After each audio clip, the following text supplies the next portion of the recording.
Тэгэхээр одоо асуух бол энэ яг үнийг хэлэхэд инэдэмтэй санагдаж байна л да.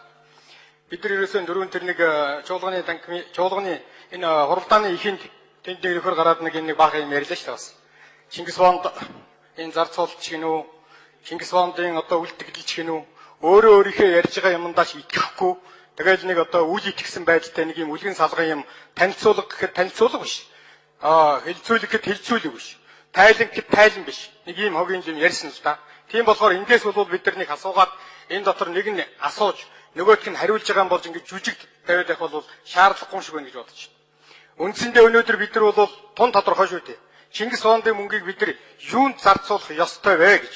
Чингис хааны мөнгийг зарцуулах ёстой юм нь бол тун тодорхой заагаад хэлээд өгчихсөн. Үндсний аюулгүй байдлын зөвлөл дээрээ хөтөл гаргаад зөвлөмжийг өгчихсөн.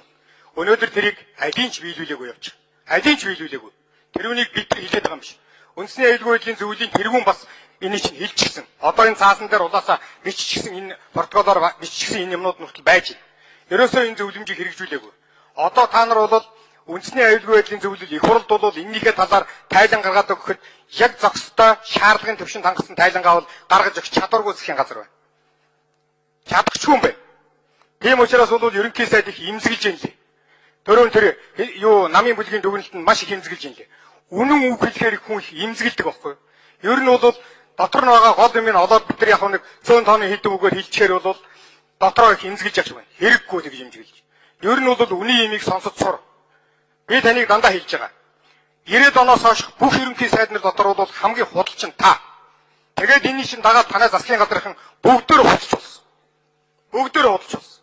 Тийм учраас бол энэ чуулганы тангим дотор ярьж байгаа, асууж байгаа юм, та нарын хариулж байгаа юмд ард түмэн итгэх хэрэггүй.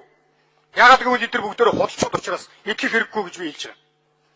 Яагаад би тэгж хэлж байгаа гэхээр бол Чингис хаандыг авч явахдаа маш гоё юм ярьж ирсэн. Гэтэл өнөөдөр ерөнхий сайд тэр үгнийхээ төгсөл дээр юу гэнэ вэ?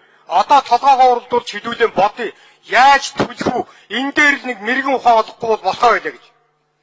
Тэр чинь ухаантай хүн бол ухаантай засгийн газар бол эхэлж яаж төлөх вэ? Юунд оруулах вэ? Хаанаас мөнгө олох вэ? Тэгээд энийг ямар гараатаар яаж төлөх вэ?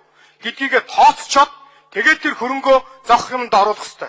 Түүнээс биш та нар шиг ус руу сүү хийчихэд уусаад болсныхан дараачаар сүүг нь олж аваараа сүүг нь ялгаж авъя гэж гуйгалжгаан шиг юм ярьж болохгүй шүү дээ. Тийм юм ярьж болохгүй л байхгүй юу? Өнөөдөр та нар одоо аргаа барахдаа энэ төлбөрийн шин төлөх хугацаанд болчлоо гэд цаг хугацааны хувьд та нар шагтаад эхлэхээрээ бол юу гэж ингэхээр бол ерөөсөө одоо энэ үнийг л төлөх аргаа одоо эднэртэй нийж иж ингэж төлнө гэж нэг юм худлаа нэг юм график зохиож авчид ард түмнийг хуурай гэж бодож шүү дээ. Бид нар тэр саналыг чинь маш тодорхой хэлээд байгаа. Төлж чадахгүй юм байна. Монгол орн өрийн дарамтанд орчлоо. Авчирсан хөрөнгөөрөө юм хийж чадсангүй. Бид нар үнэхээр одоо энэ мөнгийг та нар зүгээр ингэж салсхийн оронд харин тэр халамжаар бүгдийг тараагаад өгсөн бол ард түмний харамаар орох байсан. Харамсалтай тэгж чадсангүй.